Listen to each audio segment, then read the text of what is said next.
primero que vamos a hacer es explicar lo que son list comprehension, se llama, ¿no? Así, list comprehensions. Y esto provee una forma concisa de crear listas donde cada elemento es el resultado de alguna operación aplicada a cada miembro de la lista. La forma de escribir es así: expresión por ítem en lista if condicional. Eso es lo que se puede hacer.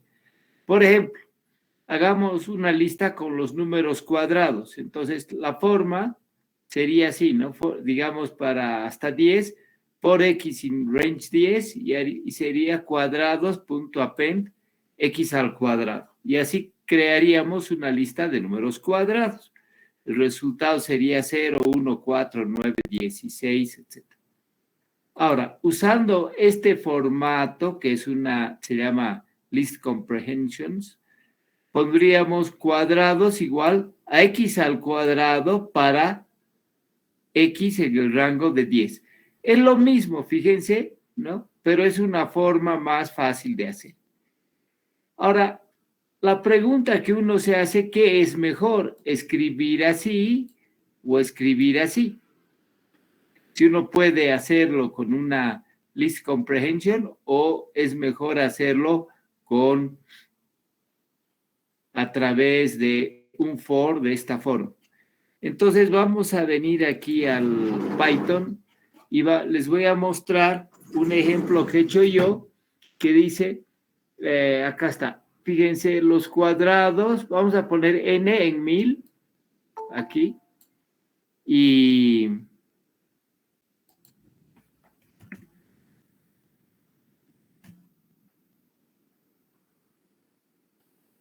n en 1000 y definimos cuadrado de esta forma, ¿no?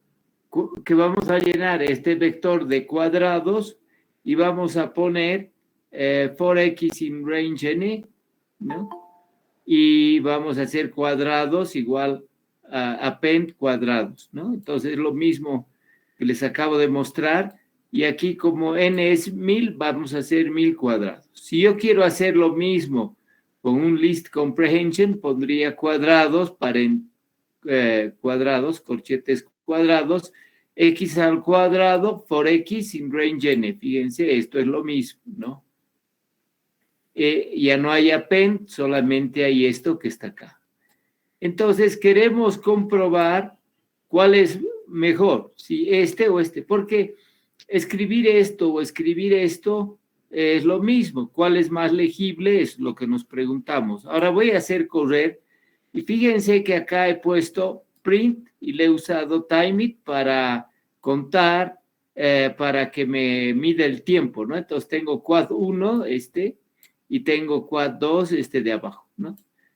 Y fíjense que el segundo, que es el quad 2 con list comprehension, ha demorado muy poquito menos que el otro, ¿no? Ahora voy a hacer correr esto 10,000 veces, ¿ok? Para ver más claramente si es mejor uno que el otro, ¿no? Entonces, para hacer n 1000 veces esto, el primero ha demorado 3.9 y el segundo ha demorado 3.5, ¿no? Entonces, este es un poquito más rápido y es un poco más lento, pero no es tan notoria la diferencia, podemos ver acá, ¿no? Entonces, bajo ese concepto, no tendría, lo único que tendríamos que considerar es la legibilidad, ¿no? ¿Cuál es más legible, este o este? ¿Cuál entienden mejor, este o este de aquí, ¿no? ¿Qué pasa si le hago crecer esto? Voy a agregar más ítems aquí. Ahora esto van a ser 10,000 ítems y voy a poner aquí, le voy a quitar un 0, ¿no? Okay. Y para que más o menos sea la misma cantidad de veces, y podemos ver que mucha diferencia no hay, ¿no? Este ha puesto 4,6 y este ha puesto 3,6. Aquí sí se ve un poco más de diferencia de 3 a 4. Entonces, convendría generalmente usar esto, pero si es más legible y esto no se entiende, entonces escriben de esta forma, ¿no? Pero esto, algunos milisegundos, les va a ayudar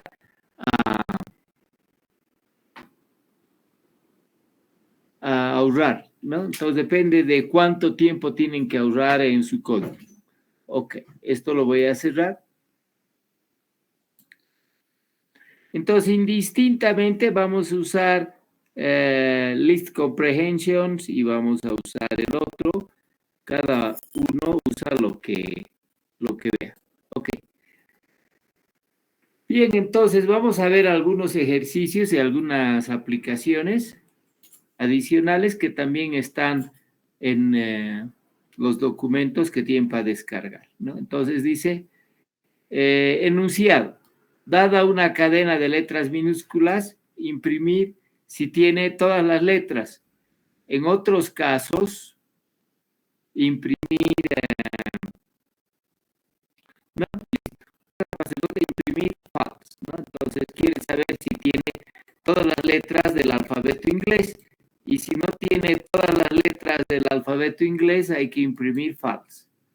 ¿Sí? Ok. Volvamos aquí. Ya. Entonces, este es un ejemplo, ¿no? Una cadena tiene una cantidad de letras y lo primero que vamos a definir es esto. Letras va a ser 0 por 255. Ahora, si solo hay 26 letras, ¿por qué he definido 255? Bueno, porque hay 255 caracteres ASCII. Eso tienen del 0 al 255. Son 256 en total, ¿no? Entonces, lo primero que vamos a hacer es recorrer la cadena y en este vector de letras vamos a poner 1 y el código ASCII se saca con ORD, ¿no? Entonces, si vemos aquí, a correr y hemos recorrido todas las letras y en ORD tenemos, el código ASCII. El código ASCII es un número entre 0 y 255 y aquí va a aparecer un número entre 0 y 255. Ok. Luego, ahora tengo que sumar y para contar. Para contar voy a hacer un for que empieza en la letra A y termina en la letra Z. Y aquí está la letra A, que es el 97, ¿no? A, y con ORD tomo su código ASCII y aquí he puesto +1 porque el último carácter en el for no se toma en cuenta, ¿no? Entonces, al correr esto, tenemos así. Y después imprimir si es verdadero o falso, es simplemente print suma igual a 26, ¿no? Entonces, esto es falso.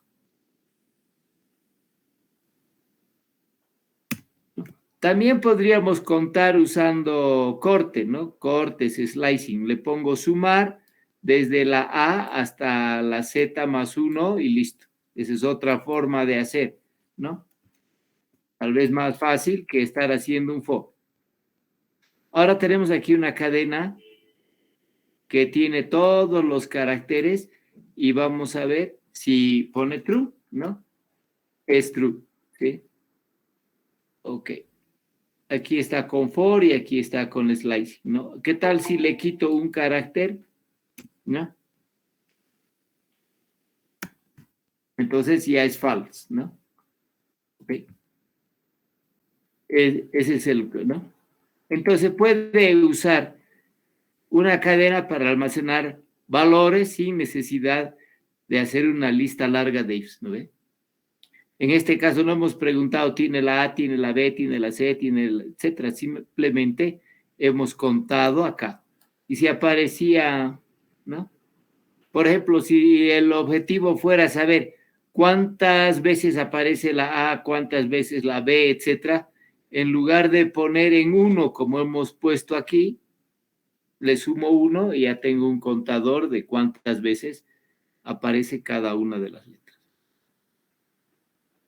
Ok. Ahora veamos algunas aplicaciones de la criba de Eratóstenes. ¿Ok?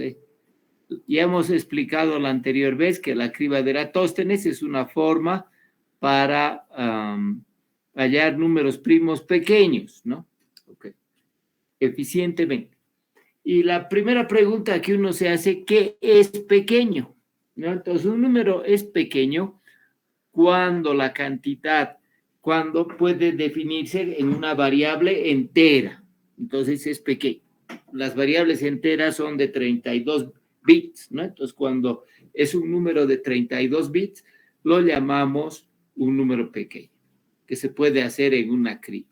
Si es un poco más grande, hasta 2 a la 18 bits o 2 a la 32, que es una variable doble de 64 bits, 2 a la 64, podríamos decir que es un número grande, y pasado eso ya son números enormes, ¿no? Entonces, lo que vamos a ver sirve para números pequeños, hasta 2 a la 32, entra en una variable entera. Ok. O sea, que es lo mismo, el tamaño más grande de un vector que podemos definir hoy es 2 a la 32. Tal vez en computadoras más adelante, en nuevos sistemas operativos, se pueda definir un vector más grande que 2 a la 32, digamos 2 a la 64, y en ese caso 2 a la 64 va a ser un número pequeño, ¿no? Un primo pequeño. Es simplemente por la cantidad de memoria que podemos meter en un vector. Ok. Entonces, para contar los factores primos, ¿no? La solución trivial sería, digamos, si yo tengo n es igual a 2 por 2 por 3, etcétera, sería ir dividiendo hasta la raíz cuadrada del número, ¿sí? Y eso me va a dar los factores primos de este número, ¿no? Entonces acá yo tengo, estoy imprimiendo n aquí, y aquí voy encontrando, cada vez que encuentro un divisor, divido para sacar todos los posibles divisores. O sea, encuentra un 2 y busca si sigue hasta que no sea divisible por 2, sigue haciendo, y luego tienen la respuesta, ¿no? Entonces, veamos que esto sí efectivamente funciona. Para un solo número puede ser una alternativa, pero si queremos contar cuántos factores sin repetición tienen todos los números compuestos hasta, digamos, 1.000 millones, se tendría que hacer 1.000.000 de veces esto. Y este proceso ya es muy lento. Entonces, usamos la criba, ¿no? Por eso le he puesto la criba al rescate. Para mejorar el tiempo de proceso, usamos la criba de Eratóstenes. Entonces, acá, fíjense, estoy haciendo la misma criba de Eratóstenes. Hago el for, si está en 0, voy a marcar todos sus factores, y lo que voy a tener acá, en lugar de poner en un hito, voy a poner más igual 1, y eso estoy cambiando esta criba que antes lo único que ponía es verdadero o falso, por un contador, ¿ok? Por un contador. Entonces, aquí estamos cambiando esto por un contador. Luego, hacemos correr esto, ¿no? Y vamos a poner el valor máximo, digamos, en 10.000, y voy a definir una criba de tamaño 10.000. Voy a correr mi criba, y ¿cuántos factores no repetidos tiene este número? ¿No? Puedo saber directamente que es 3. Si quiero poner cualquier número n, por ejemplo, acá, ¿no? N igual a 1, 2, 3, 4, 5, digamos, ¿no? Pero hasta 10.000, ¿no? Nuestra criba, a ver, ya. Hasta ahí, ¿cuántos factores repetidos tiene Sn, por ejemplo?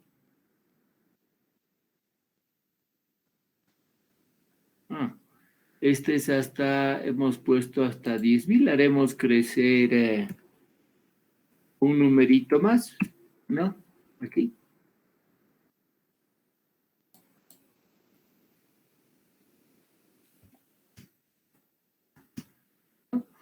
Y tiene dos factores solamente este número, ¿no? Digamos que yo ponga el 6, tiene, a ver, otro número hagamos, n igual a, digamos, 2 por 2 por 2 por 2. No, hagamos 2 por 3 por 5 por 7 por 11 por 13 y por 17 por 19.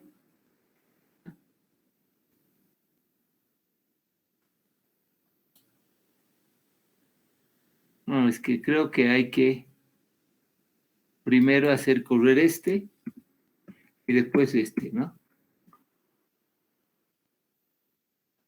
Algún problemillo estoy detectando.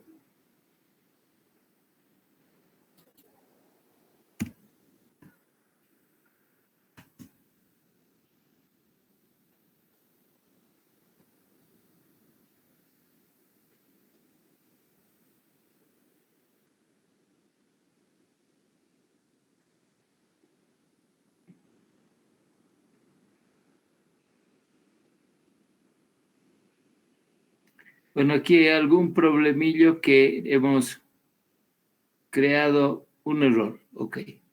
Pero el concepto es ese, hay que revisar un poquito el código porque ha fallado para otro número, ok, que no había probado antes. ¿Listo? Otra forma es contar el número de divisores.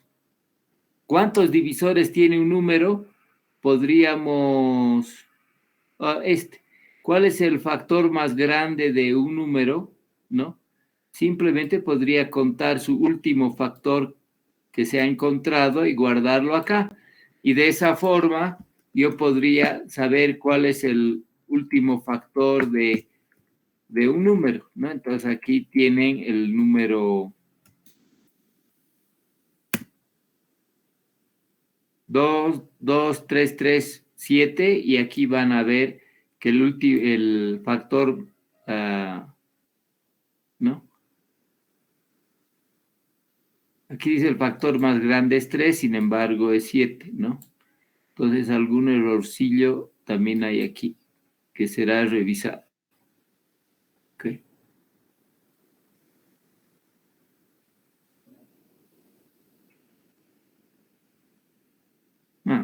Lo que pasa es que para esto también hay que cambiar esto y esto creo que tiene que ir hasta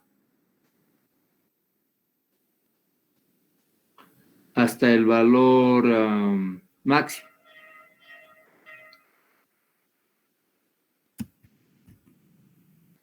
A ver. Pero tampoco. Bueno. Ya. Contar los divisores también se puede hacer de la misma forma. Yo puedo contar todos los divisores de un número.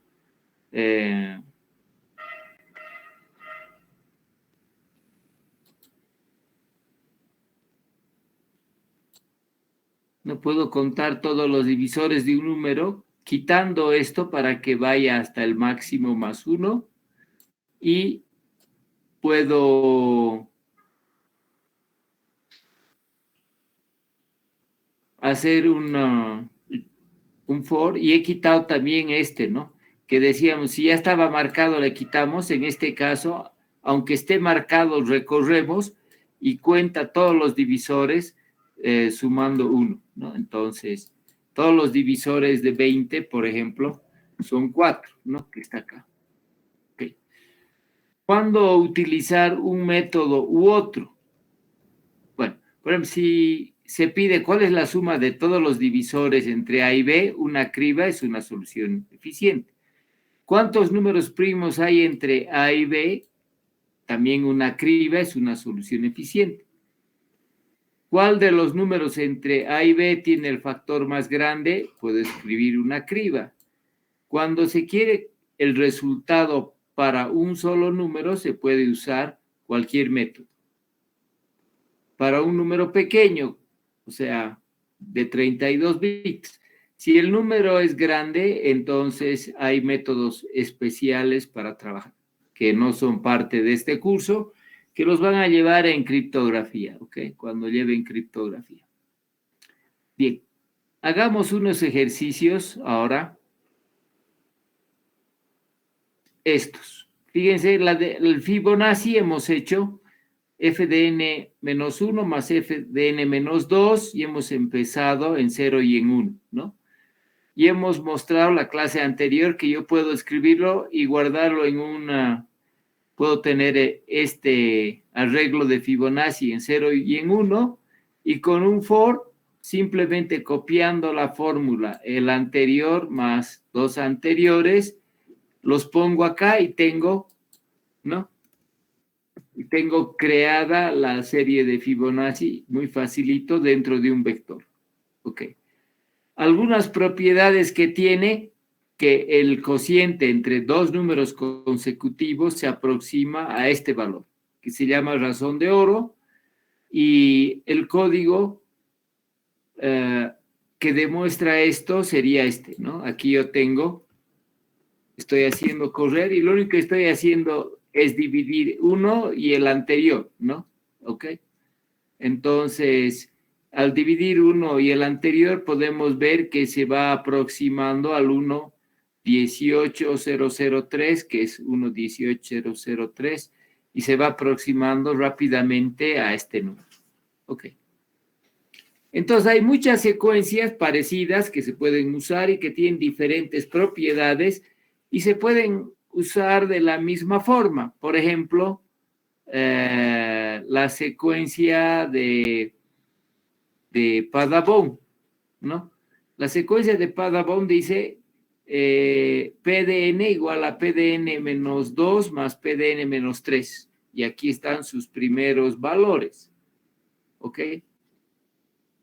Entonces, las soluciones están más abajo. ¿Ok? Volvamos. Entonces, lo único que tengo que hacer es poner sus valores iniciales en 1 y luego, exactamente igual como he hecho la serie de Fibonacci, pongo PDN igual a PDN menos 2 más PDN menos 3 y se van sumando, ¿no? ¿Ok? Entonces, tomando en cuenta la generación de la secuencia de Fibonacci, inicializamos un arreglo con los tres primeros valores conocidos, que son el 1 y el 1, y luego hacemos, fíjense, simplemente sumar el menos 2 con el menos 3 y agregar a la lista, ¿no? Entonces, y de esa forma se genera la secuencia de Padabón. No tiene ninguna diferencia en la forma de la programación, solo cambian los índices, ¿sí? Aquí es I menos 2, I menos 3, y si vamos a la secuencia de Fibonacci es I menos 1, I menos 2. Y empieza en 0 y en 1, ¿no? Y este empieza en 3 unos.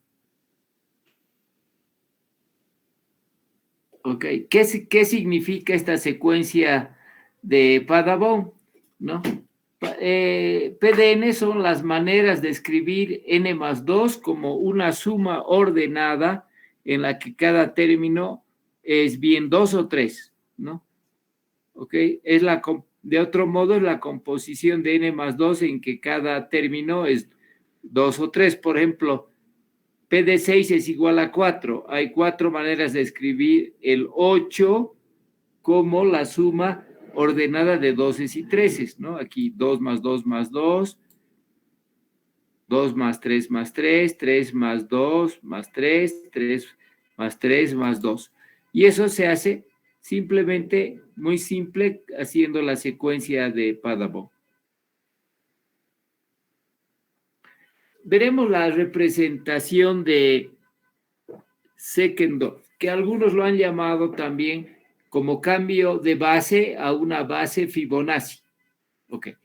La representación de esta indica que todo número puede escribirse como la suma consecutiva de números Fibonacci. Por ejemplo, 100 es el 89 más el 8 más el 3. Existen otras formas de representar el 100, por ejemplo, el 89, el 8, el 2 y el 1. También puede ser el 55, el 34, el 8 y el 3. ¿Ok? Pero estas no son representaciones de Seckendorf, porque 1 y 2 son números consecutivos de Fibonacci, así como el 34 y el 55.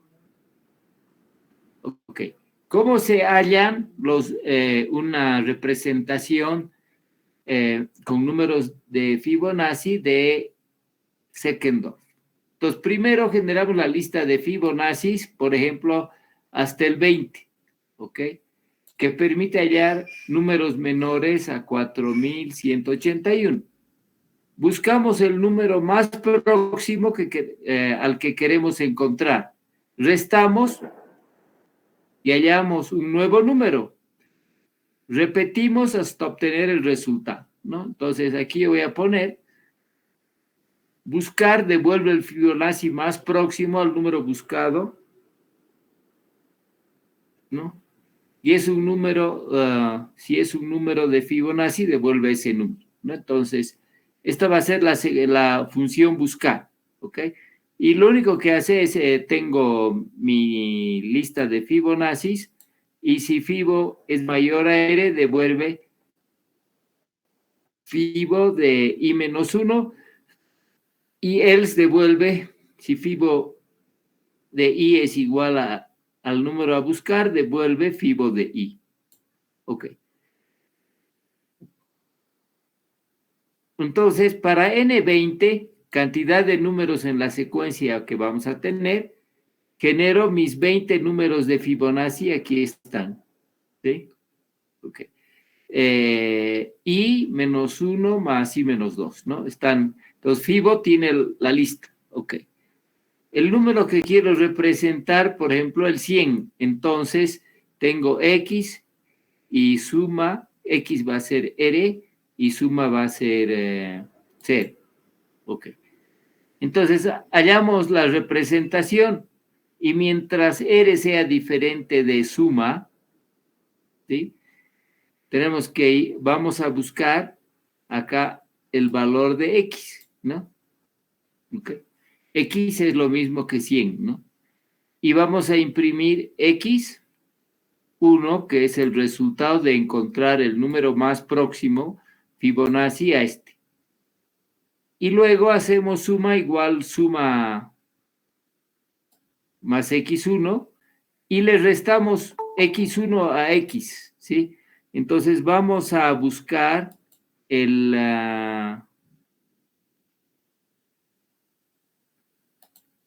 número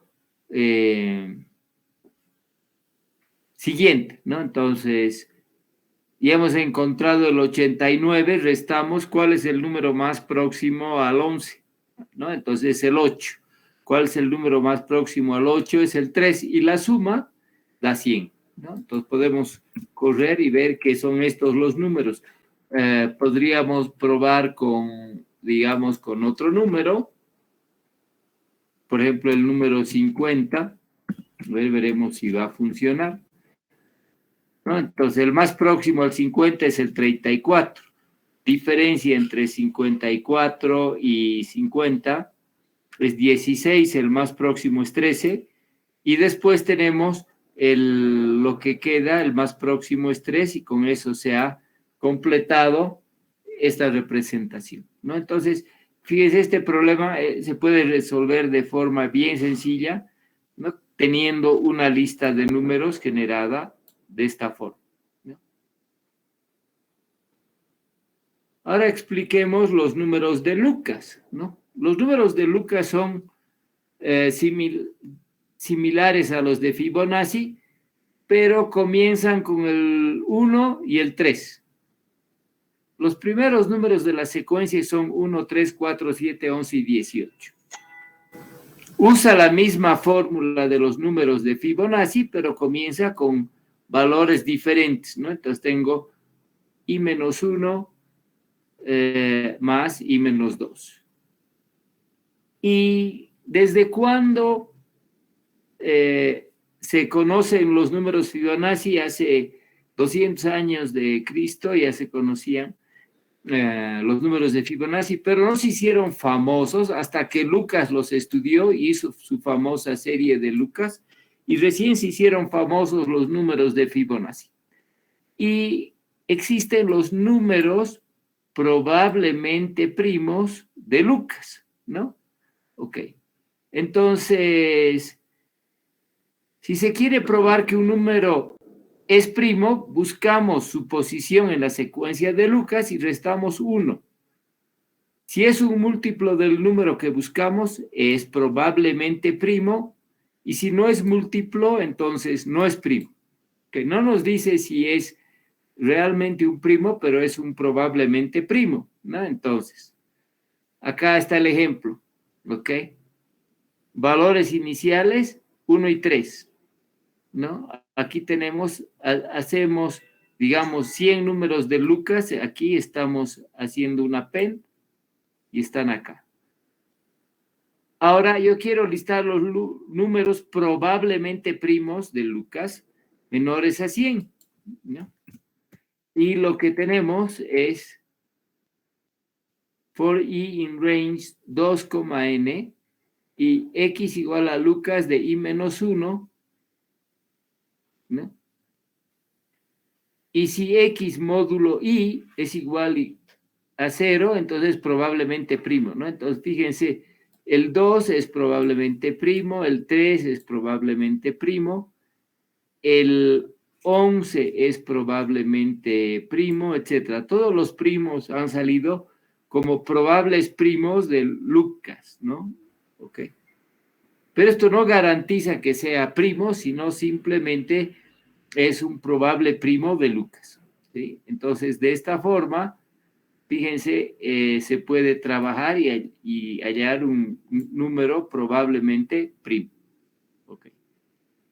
Después está la secuencia de Lucas-Lerner, que esto también es, creo, parte de la tarea, ¿no? Ok.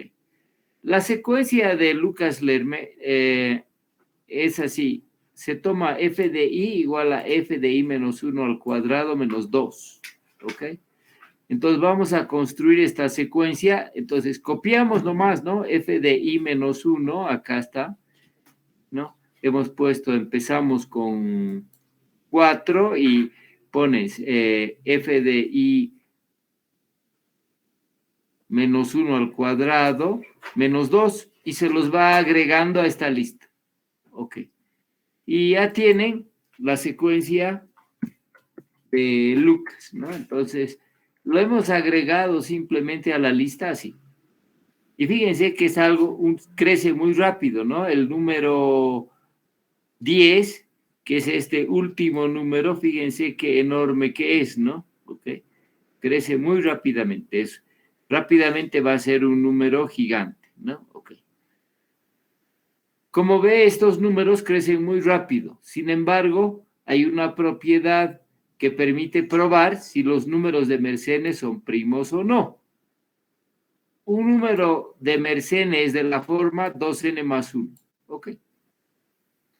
Entonces, para probar si un número de Mersenne es primo, restamos 1 al exponente y vemos si el número en la secuencia es múltiplo de un número, del número en cuyo caso es primo. Por ejemplo, 2 al cubo menos 1 es 7, ¿no? El exponente menos 1 es 2. Por lo tanto, tenemos que ver el segundo elemento de la lista, porque 2 al cuadrado es 2. Y vemos que es 14, veamos, ¿no? El segundo elemento, el primero, el segundo es 14. Ok. Entonces, como es divisible por 7, 7 es definitivamente primo. Entonces, este es un número primo, ¿sí? Por ejemplo, para saber el último número primo que se ha encontrado, primo de Mersenne, que tiene 1.000.000 de dígitos, han usado este algoritmo. Este es el algoritmo que han hecho, ¿ok? Entonces, entonces, lo primero que hacemos, ¿no? Aquí hemos hallado la secuencia para saber, ¿no? La secuencia de Lucas Lemmer es esta, está aquí. Y luego hemos verificado si este es ¿no? Verificar si este es un número primo, x menor a 10. Entonces ingresamos el número porque solo hemos hecho 10 números acá, ¿no? Y hallamos y igual a x al cuadrado, ¿no? Y preguntamos si y es igual a un número primo. Y acá preguntamos si x menos 2 módulo y es igual a 0. Y entonces... Y le resto 2 porque la lista comienza a contar desde 0, ¿no? Ok, entonces si así vemos si es primo o no, podemos hacer correr, por ejemplo, el 7 va a decir 2 a la 7 menos 1 es 127, y la pregunta es, ¿será primo el número 127? Y es primo, ¿no? Ok. Por ejemplo, el 2 hagamos correr otra vez, pondremos 5, ¿no? 5. El 31 es primo. Y en realidad el exponente tiene que ser un número primo, ¿no? Entonces 2 a la p menos 1, como está acá, ¿ok? ¿Dónde está? ¿No? Lo que queremos es construir, saber aquí dónde está en la aplicación, 2 a la n, este n tiene que ser primo para que sea un primo de Mersenne, ¿no? Pero podríamos probar, digamos, el 4 no es primo, ¿no? 2 a la 4, 16 menos 1, 15, 15 no es primo. Ok. Como el número crece muy rápidamente, el tiempo de proceso es muy grande, así como la memoria utilizada, ¿no? Por ejemplo, 2 a la 13 menos 1 es 8.191, y para probar esto habría que hallar los 12 términos de la secuencia. Y para simplificar, utilizando propiedades de la aritmética modular, es suficiente guardar en cada iteración el módulo de 2 a la n menos 1. Y de esa forma podemos simplificar el proceso, ¿sí? Ok. ¿No? Aquí tenemos el mismo caso, ¿no? Digamos el 17, ¿no? Y la pregunta si este número es primo. Ok. Ahora, para que sea primo, para empezar, este número debe ser primo. Si este número no es primo, entonces nunca va a ser primo, ¿no? Entonces, lo que hemos hecho acá, al hacer la aritmética modular, cada vez que yo agrego un número, le hago módulo y, ¿no? Porque ustedes saben que de acuerdo la función módulo es distributiva respecto a la suma y la multiplicación. Entonces, yo puedo ir distribuyendo en esta suma y en esta exponenciación. Y entonces, si yo pongo acá, para que vean, voy a imprimir. Aquí está, ¿no? Bueno, ya está impresa la lista. Ya no ha crecido tanto porque solo tiene los módulos, ¿no? Sí. Ya no tiene todos los valores. Entonces, esto es lo que llamamos la secuencia de Lucas-Lehmer para probar si un número de Mersenne es primo. Ahora, aquí lo que hemos hecho es armar una lista y guardar todos los valores cuando solo necesitamos 2 valores, ¿no? Para saber, necesitamos el valor x menos 2, ¿no? ¿Ok? El número que hemos ingresado, que es x, para hacer 2 a la x, solo necesitamos x menos 2, y hacer este proceso. En la tarea, lo que tienen es hacer este proceso, pero sin lo mismo que está acá, pero no tienen que crear una lista de números, tienen que guardar solo los números que se necesitan, así como hacíamos en el Fibonacci al principio, un número, 2 números, ir desplazando de la misma forma, tienen que hacer esto para no guardar todo en un vector, se puede hacer sin guardar en un vector. Y entonces, de esa forma se puede probar, ¿no? Si un número es primo de Mersenne o no, ¿ok? Ahora, ahí en la Wikipedia busquen números primos de Mersenne y van a encontrar toda la lista, ¿no? Aquí voy a buscar números primos de Mersenne, ¿no? Wikipedia.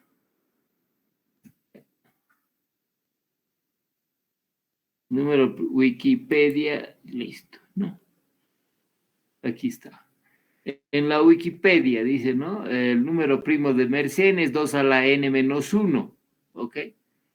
Y bueno, y están sus propiedades, todo, y también hay la lista, ¿no? ¿Ok? Y en la lista tienen el número para N2, el 3, el 17, etcétera, y aquí dice cuál es el número, ¿no? ¿Ok? Y quién los encontró, ¿no? Esto lo encontró Euclides, después ya esto los encontró Robinson, etcétera, ¿no? Y algunos de sus dígitos están aquí. Pero si quieren probar, por ejemplo, si el número 20 es, ¿no? El N4423, entonces pueden usar el programa y les tiene que decir que es primo, ¿no? Entonces es un primo de Mersenne.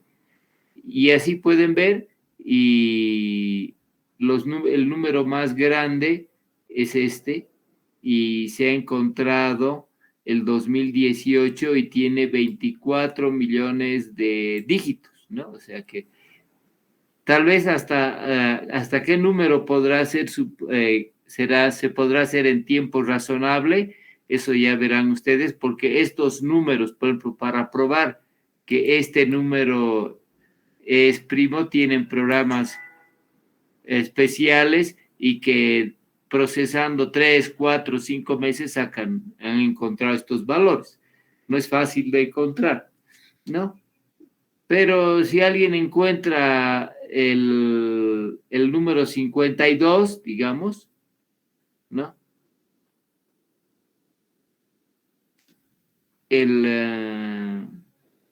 Seguro que ganarían un premio de $50,000 al menos, ¿no?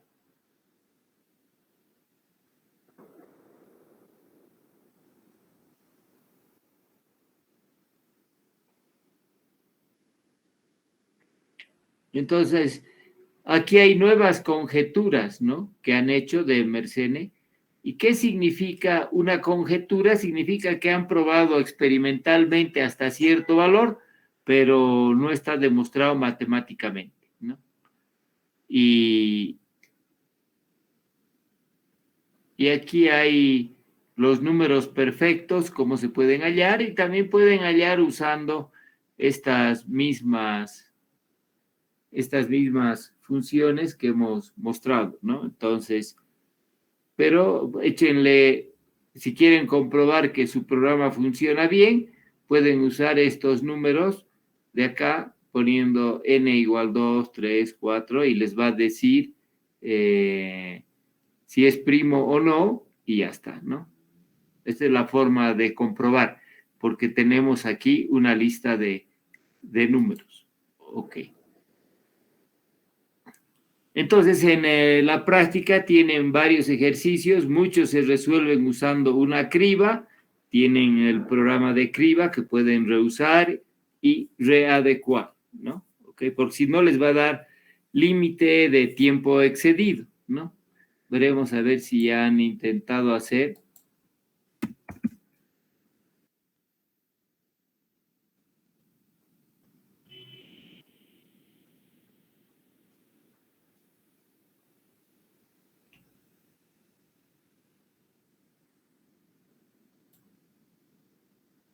Standings, ¿no?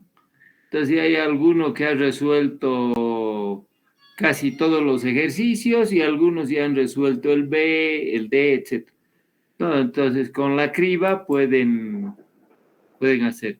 El otro tema es que también se pueden hacer estos concursos que son de la semana aniversario, ¿no? En la semana aniversario hay una lista, se tienen que registrar y pueden participar en estos concursos para resolver problemas que han publicado en la lista aniversario y pueden participar, que estaría bien, ¿no? Bueno, aunque estos ya van a acabar, creo, ¿no? En 3 horas. Se podían haber registrado y resuelto estos ejercicios. Ok, entonces ahora vendremos a la parte de consultas.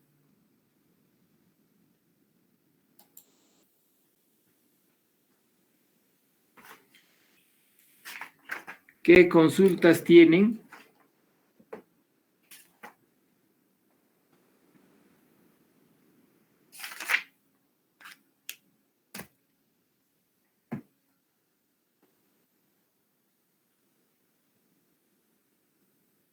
¿No tienen consultas sobre esta parte? Haciendo los ejercicios ya van a dominar esto, o sea, si se hacen todos los ejercicios del juez. La siguiente semana vamos a hacer ejercicios de 2 dimensiones, o sea, vamos a ver los mismos arreglos, pero con 2 dimensiones y vamos a hacer ejercicios de programación de manejo de imágenes para que vean cómo se aplican en las imágenes todo lo que vemos acá y cómo se hace, ¿no? O sea, no es algo específico que se vea en esta materia 2 dimensiones, una dimensión, o sea, álgebra lineal, sino que se ve en todos lados igual. Ok, ¿qué preguntas tienen?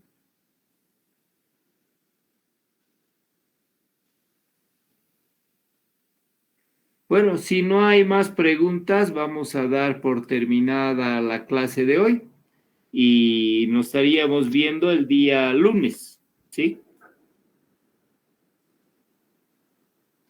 Chao, chao a todos.